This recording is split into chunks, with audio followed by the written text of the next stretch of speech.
โดยทั่วไปการเฮ็ดนาแม่นนำใช้แรงงานหลายสมควรโดยเฉพาะในขั้นตอนการปักดำเพราะว่าต้องได้ลกกามัดกาขนกาและปักดำต้นกาดังคำสุภาษิตที่ว่าหลังสุฟ้าหน้าสุดินขั้นตอนในการดำนาดังกล่าวส่วนใหญ่แม่นมีหญิงเฮ็ด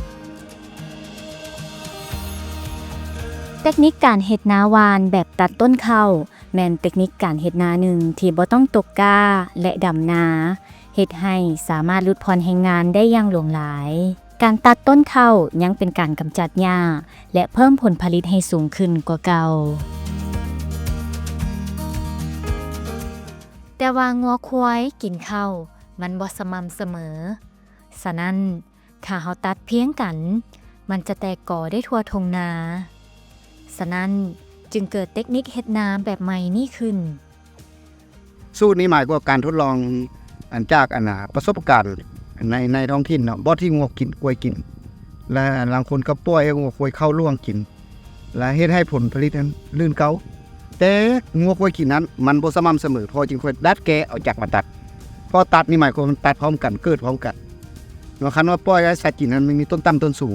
ต้นกัดก็มีต้นบ่กัดก็มีแล้วมันก็ยังลื่นบ้านเฮาเอาจากมาตัดได้ดีกว่าเก่า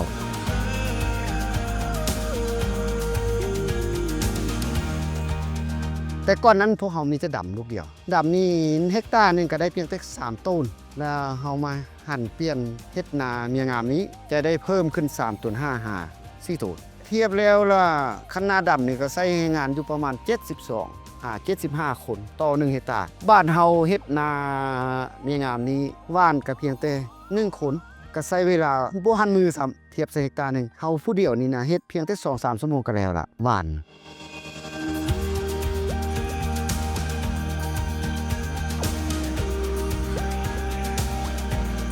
เทคนิคการเฮ็ดนาแบบนี้นะถือว่าบ่เฮาส่วนหลายเฮาบ่ได้ใช้งานเพราะว่าเฮาเอารถไถไปแล้วก็คาด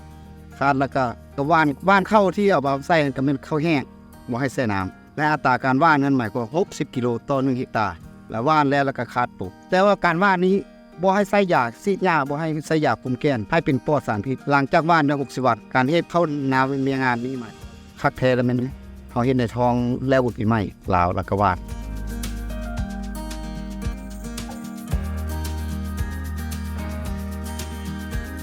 โตบาดได้60วันลังมาตัดนี่หมายก็บ่ว่าจะตัดเข้าตัดข้างหญ้าทั้งเข้าที่หมดการตัดนี่หมายว่าจ้วงไว้15-20 เซนถ้าบ่อนใดมีน้ำให้พ่นน้ำพอพ่นน้ำแล้วพอหญ้าแล้วไปคุมหน้าดินให้เฮาแล้วคุมหญ้าให้เฮาแล้วเข้าทางขึ้นมานะมีแต่เข้า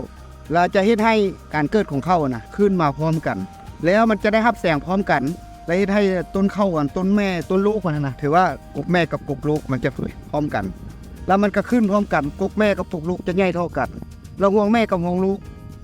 เท่ากันและจะได้สมรรถภาพนี้สูงขึ้น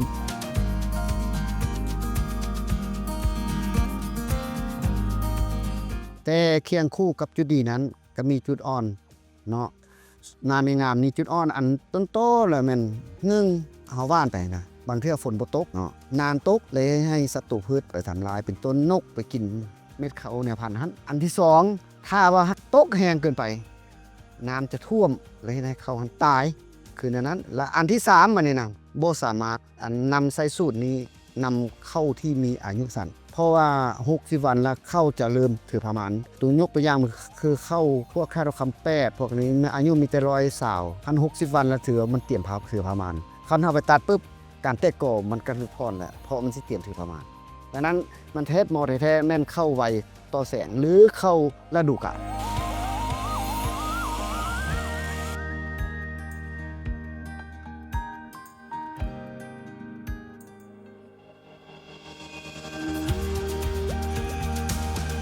บทเรียนนี้สอดคล้องกับบรรดาหลักการนิเวศกสิกรรมดังนี้